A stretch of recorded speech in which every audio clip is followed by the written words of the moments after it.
काहे कोइलू काहे कोइलू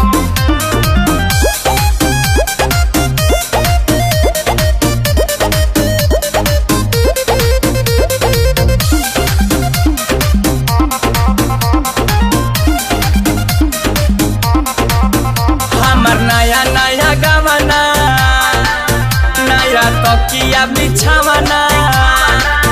लइका तोहरे के पापा कहता हमरा राजा जी के चाचा कहता अरे करे से ना मामा कमहिलू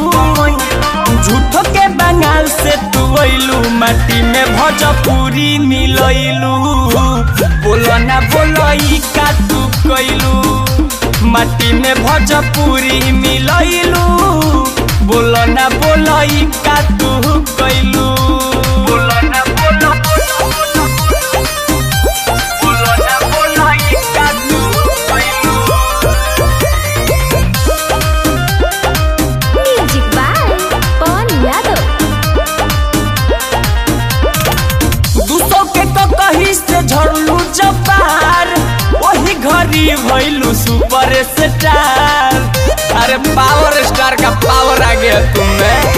200 के तो कहीं से झड़लू जबार हो गइली रहू वही घरी स्टार एक कहीं चीज हुई आप खुश कतना के कइलू कि नाम भोजपुरी के डूबइलू बोलो ना बोलई का तू कइलू झूठो के बंगाल से तू अइलू कि नाम भोजपुरी के डूबइलू बोलो ना बोलई काहे कइलू काहे कइलू काहे कइलू म्यूजिक बाय पवन यादव।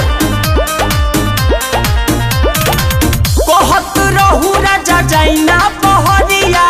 कांड करे लगलू घर के भीतरिया